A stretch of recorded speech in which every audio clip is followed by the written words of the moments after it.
Hey everybody, Captain Valen here.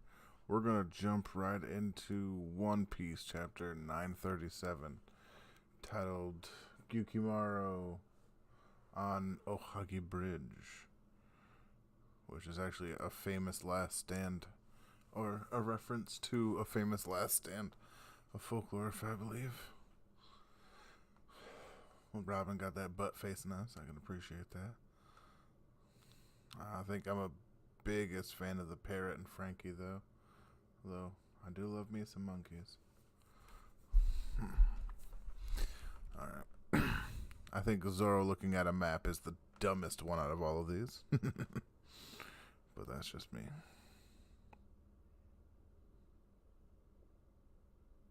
Oh, it's like a map to swords and stuff.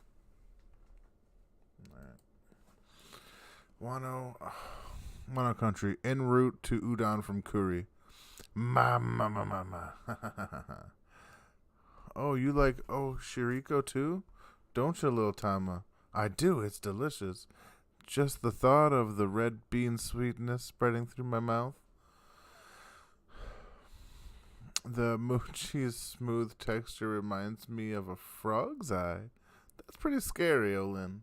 Haha, you think so? Oh well, I'm so hungry. I can't wait to eat more Oshiko. She's pretty obsessed with Oshiriko, isn't she? If she somehow manages to recover her memories, when she realizes there isn't any Oshiriku, Rico or whatever it's called, then Luffy will be the one in danger instead. Let's see. It's another loss. Down at the mines. Now the pleasures have been wiped out. Alright. I did it wrong again.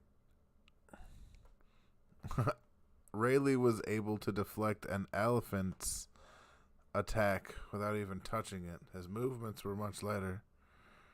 Rayleigh? Straw Hat Man, who exactly are you?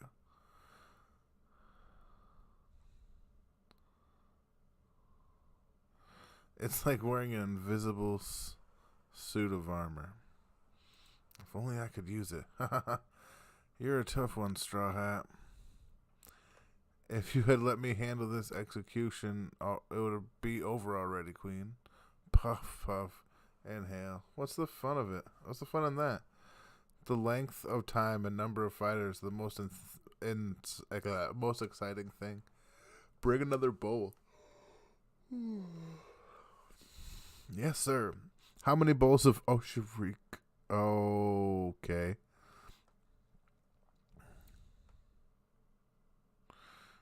So Big Mom's gonna take Queen.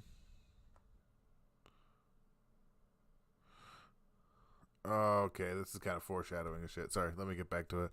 How many bowls of Oshiriku is he going to eat? You fool! Oshiriku is almost as important to me as the air I breathe. I brought a bunch of it with me, and nobody else is allowed to eat it. It's my favorite. Isn't that convenient? Next up for Luffy. Now we're going to go to the bridge, the robbery bridge. Do not lie to me. I dare you say you met Ryuma. Well, the soul itself was slightly different, but what a pitiful lie. The samurai named Ryuma died centuries ago. Legend says that he was able to cut down anybody he faced in an instant. He was an undefeated swordsman.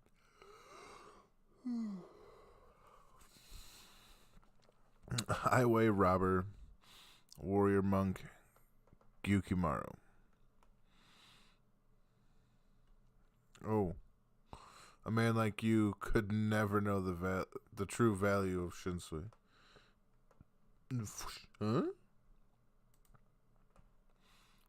Long ago, back when the country of Wano was known as the country of gold, there were so many pirates who wanted it all for themselves, and so many nobles who wanted to bring this place under their control. There was an infinite line of enemies from the outside world, but Ryuma was the man who showed the world what Wano's country samurai were capable of.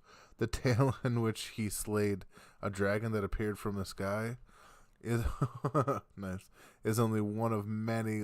I like that callback. He's basically saying the story of Monster is just one of many stories about him.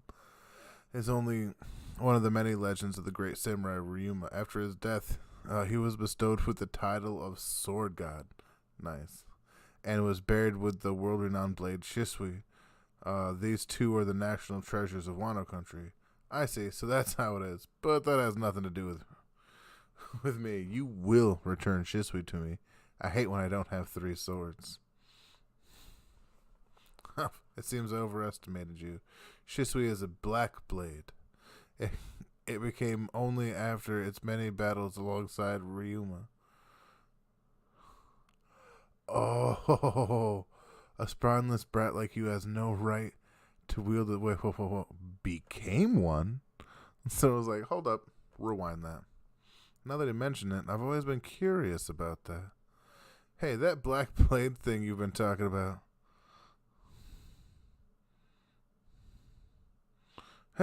Someone help me, please. Huh? You left an opening, and he's like, God damn it, I'm doing the good stuff. You bastards, you attacked me while I was distracted. Finding an opening is what leads to victory in battle. That is why I always wait for that opportunity.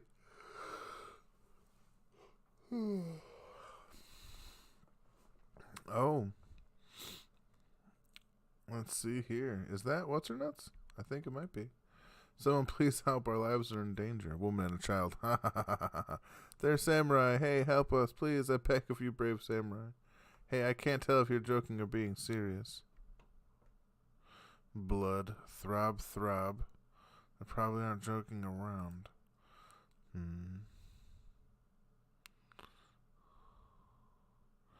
Uh-oh. Here comes a killer. Spin with all those scythes, which is actually a pretty dope way to do it. Men.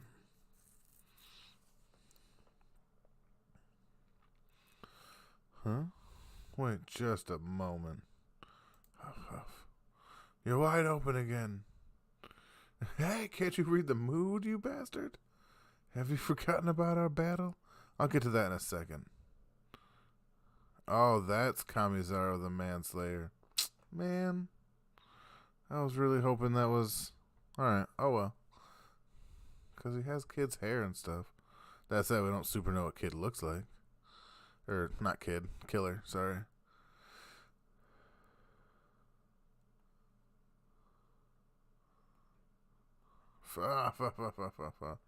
Wanted criminal. Kamazu the Manslayer. He's wielding 2 scythes, which look pretty freaking dope. And I like the kind of samurai-like handles, the katana-like handles, sorry. You're the criminal Zoro, ain't you? Why are you trying to save those women? And woman, why are you trying to save that child? My target is the jester in your arms. I'm here only for that child. Jester? You are Kamazu the Manslayer. You're famous in the capital for murdering indiscriminately, but you're actually Orochi's trained assassin that's just using that as a ruse, right? Nobody else would want to kill Otoko. How dare you address the Shogun so impolitely? I should be asking who you are. Please help us, dear. I will repay you any way I can. Ask of the samurai. Well, I really don't want to see a woman and child get killed right in front of me. Facts. I'll help you if you get me some food and booze afterwards.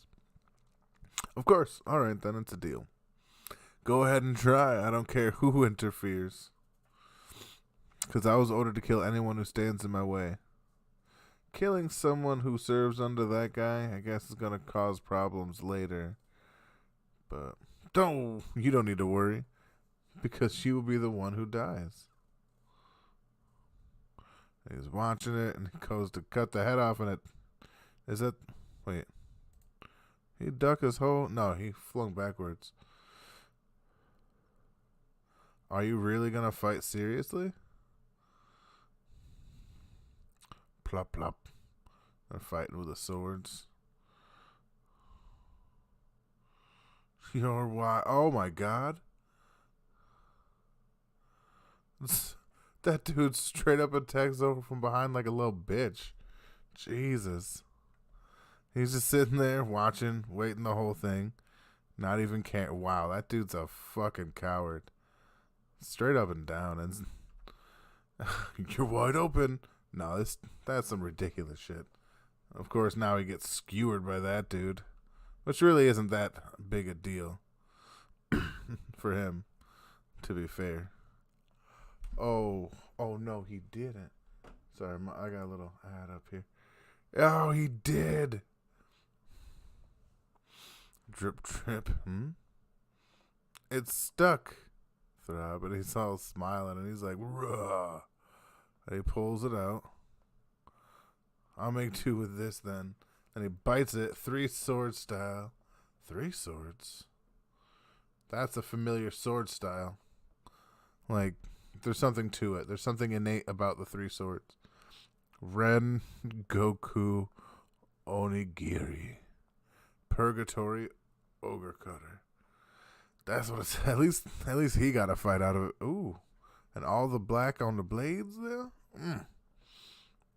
Well, this is a pretty great chapter. Lots of information. I think one of my favorite lines, let me find it, is when he's fighting. I'm going to go through real quick. And he's talking about the black blades, how the black blades became black blades. Like, it's not just that they started off that way, it's that they became. So really, any weapon can be a black blade. Like Yozu, I think is the name of Mihawk's sword. I'm not 100% positive off the top of my head. But yeah, that is super dope. I always thought it was like maybe a kind of metal or something like that. Some kind of like hockey, not inducing, hockey like conducting type of thing. Like just made it easier, amplified. Who knew? You know what I mean? But the idea that it becomes so latent with chakra, so heavy chakra, god damn it, with hockey and stuff like that it actually like dyes the black or taints the blade, dyes the blade black or taints the blade. I think that's a really, really dope concept because that means it's not limited to weapons. You understand? Like, just because somebody does that, but if somebody like, we'll say Virgo, who could use full body, decided to like use it for like a shield or something like that, or rather just that bamboo stick, eventually that bamboo stick would have turned black, and that would have been dope. Black bamboo. Oh man, that's just sick. Alright. But yeah. Oh, that is good. The fight was okay. I don't like this dude's style. Of like attacking the back and stuff. I don't really like, especially after he stopped to save a child. Like, the whole thing is ridiculous. And this dude just does not care.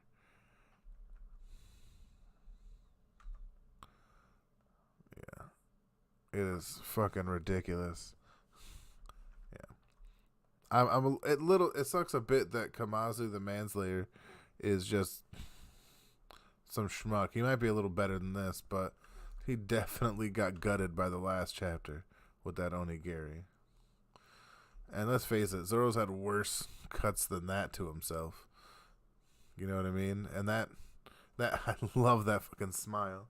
That is one of the best Zoro smiles we've gotten in a long, long time. And yeah. I don't think it's like I don't think it's on accident that Zoro reminds me so much of Toshiro Mifune in a lot of Akira Kurosawa movies. But jeez, that is so dope. All right, yeah, that's gonna call it a night for me. Yeah, but that has been One Piece chapter 937. Guillemaro the Coward, as I like to call him, because he's a little bitch ass. But yeah, like, comment, subscribe, and remember, life happens in every direction. Let's be prepared.